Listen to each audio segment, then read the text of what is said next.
Welcome to my journey with Yanners! Anyong Yanners! So nagbabalik tayo dito sa ating podcast na My Journey. So bago tayo mag-start, gusto ko mag-thank you doon sa mga nag-send ng kanilang journey letter. Thank you so much. And I think ito na yung pangatlo na letter na babasahin natin. So sa gustong mga mag-share ng kanilang story, pwede nyo po na i-email yung inyong journey letter dito sa email. Ayan, naka-flash na sa screen. And lahat kayo po ay welcome na mag-send ng inyong letter o magkwento ng inyong buhay, pag-ibig, or family, about friends, or kahit na ano nakakatawa, nakakatakot, basta totoong storya na nangyari sa inyo, pwede nyo pong i-share dito sa My Journey. So ang letter sender natin ngayon ay isang babae. Ito ay tungkol sa pag-ibig, no? Ulit. May commercial pa. Yung last time na podcast natin is about love and family, but this one about marriage. Okay, so it's about love pa rin naman. So ready na ba kayo makinig ng story ng ating letter sender? Okay. Dear Yanners, ang aking kwentong ibabahagi ay ang aking buhay pag-ibig. Bagamat matagal na nangyari, ay nais ko pa rin ibahagi upang kapulutan ng aral ng lahat. Itago mo na lamang ako sa pangalang Sophie, 49 years old, kasalukuyang nakatira sa North Central part ng Luzon. Married for 14 years, bagamat hindi pa kami nabiyayaan ng anak, sa ngayon ay nagsasama kami ng masaya at mapayapa. Ang aking kwento ay nangyari noong taong 2013. Na mga panahong iyon, magkalayo kami ng aking asawa dahil nagtatrabaho siya sa ibang bayan. Dahil nga sa every week ang uwi ni hubby, di ko na malaya na may ginagawa na pala siyang kalokohan. Nagkaroon siya ng ibang babae. Hindi ko naman naisip na mangyayari yun dahil may tiwala ako sa asawa ko. Di ko alam na umabot na pala ng 1 taon ang kanilang relasyon. Until one day, nalasing ang aking asawa. Dahil sa alak, lumakas siguro ang loob at kinausap niya ako.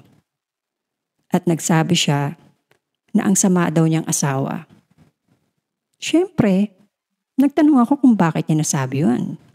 Sabi niya, manloloko daw siya. At ang sabi ko naman, lasing ka na.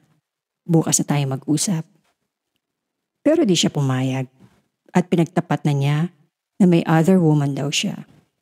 At first, hindi ako makapaniwala. Kahit na nga nangyari na rin yun noong kami ay mag-boyfriend or girlfriend pa lamang. Nakipagbalikan siya sa ex niya kahit kami pa. Kahit masakit, hinayaan ko na lang siya. Anong laban ko sa pinagsamahan nilang 5 years? Compare sa amin na ilang buwan pa lang. Hanggang sa di rin sila nagtagal at nakipagbalikan siya sa akin. At yun nga, naikasal na kami. For the second time around ay naulit ang kanyang pagkakamali. Nakagawa na naman siya na ikakasakit ng aking kalooban. Inamin niya sa akin lahat-lahat, di ko na lang isa-isahin. Sabi ng asawa ko na pinapili siya ng girl, kung ako o yung babae. At doon parang natauhan ng aking asawa. Kaya siya nakipaghiwalay ng tuluyan sa babae. For the second time, humingi siya ng tawad at nagsisi sa nagawa niya. Nangako siya sa akin na di na mauulit. Dahil sa mahal ko siya, pinagbigyan ko siyang muli. Sobrang sakit ang naramdaman ko ng mga panahon na yon. Halos wala na akong mailuha pa. Sinarili at inilihim ko sa amin, higit lahat sa nanay ko, ang mga pangyayari dahil alam kong masasaktan siya. Umuwi ako mag-isa sa bahay ng kapatid ng asawa ko sa Cavite. Mag-isa lang ako doon dahil wala namang nakatira. Di ako nagpaalam sa asawa ko. Wala rin alam ang mga kapatid niya. Pero nalaman na rin nila dahil hinanap niya ako sa kanila at napilitan ng aking asawa na sabihin sa mga ito ang nangyari. Tinawagan nila ako at sinabihan na wag raw akong gagawa ng anuman. Iniisip nila na baka raw magpakamatay ako. Na never ko namang naisip that time. Hinding-hindi ko gagawin yon. Kaya yun nalaman din ng asawa ko kung nasan ako. Kaya pinuntahan niya ako at paulit-ulit siyang humingi ng tawad. Dahil sa pagmamahal. Sa pangalawang pagkakataon, ay pinatawad ko ang aking asawa. Sa ngayon, magkasama pa rin kaming dalawa, namumuhay bilang masayang mag-asawa. Nakita ko naman na talagang nagbago na siya.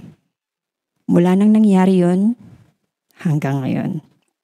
Ganun naman yata sa pag-ibig. Hindi natin maisip kung hanggang saan natin kayang magpatawad at magparaya. Hanggat hindi nangyayari sa atin.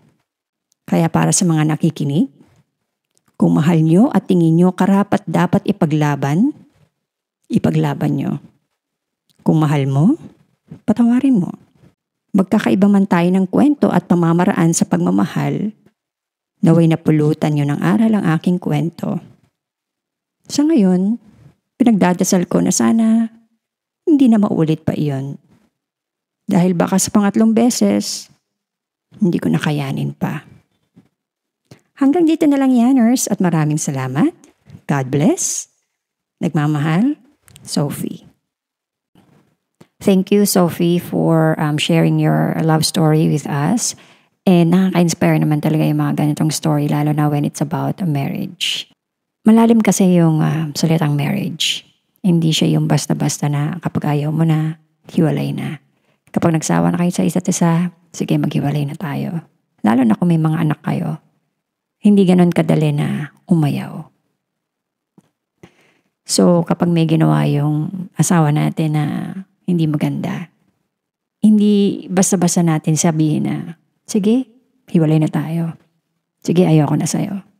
Or magkanya-kanya na tayo. Mahirap yun pagdating sa marriage. Kasi marami kang pwedeng i-consider. Kung wala naman kayong anak kagaya ni Sophie, mahirap pa rin yun dahil kasal sila. And syempre may pinangako sila sa isa't isa and kay God na magsasama sila habang buhay. Marriage isn't always a bed of roses. We have to keep the fire burning.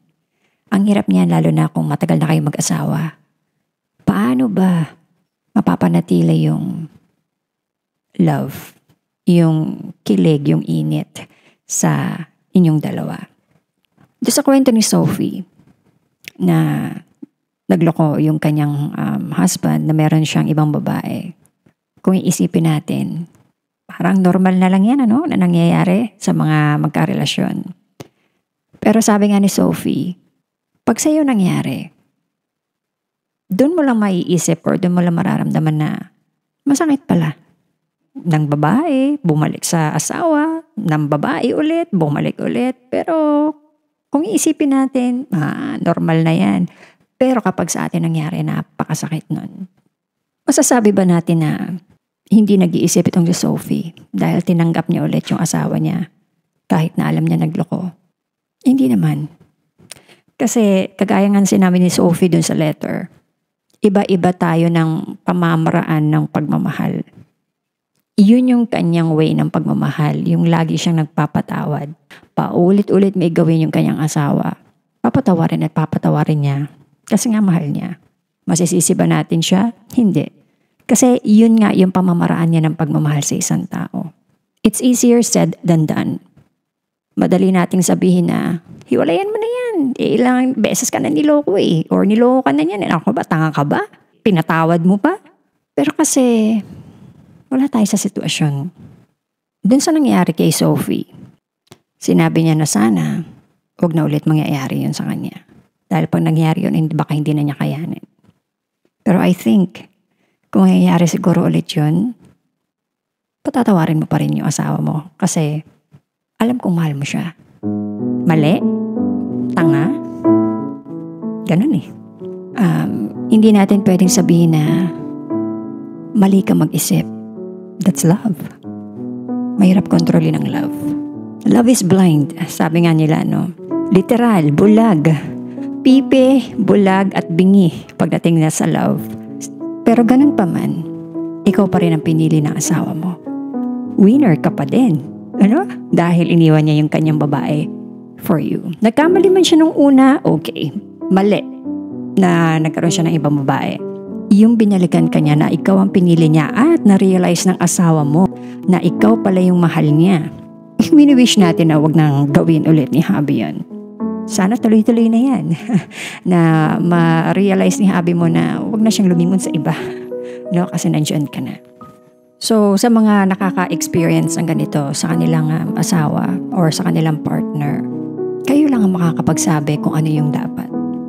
Walang ibang taong pwedeng magdikta kung ano yung gagawin nyo or dapat sa relasyon ninyo kasi kayo lang dalawa yan eh. Ikaw at yung iyong partner, ikaw at yung asawa mo, ikaw at yung girlfriend mo, ikaw at yung boyfriend mo.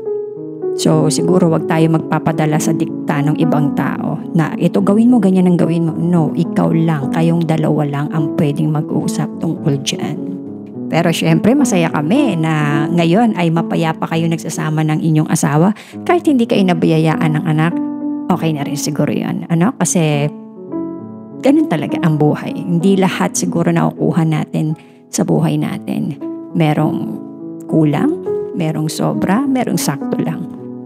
So kung ano man siguro yung binigay ni Lord sa atin, i-welcome natin and appreciate kung anong meron na ibinigay niya sa atin. And sana magtuloy-tuloy na ang inyong talagang love story hanggang sa huli, hanggang sa kayo ay tumanda na at kahit maputi na ang buhok nyo, magkasama pa rin kayong dalawa na nagmamahalan at walang problema. Sabihin ko sana walang babae. Mga babae talaga na to no? Talagang tukso talaga yan, mga babae na yan But anyway, just kidding. Yun lang. So, salamat Sophie sa pag-share ng inyong story or ng iyong story. And again, sa mga gusto mag-share ng kanilang life story, kahit na ano pang story yan, basta nangyari sa totoong buhay or nangyari sa inyong buhay, pwede nyo pong i-share sa amin. Basta i-email nyo lang ang inyong life story at babasahin namin yan. Kung gusto nyo na confidential yung inyong story, itatago namin yung inyong pangalan. Alright? So, yun lang po. And always remember, life is a journey.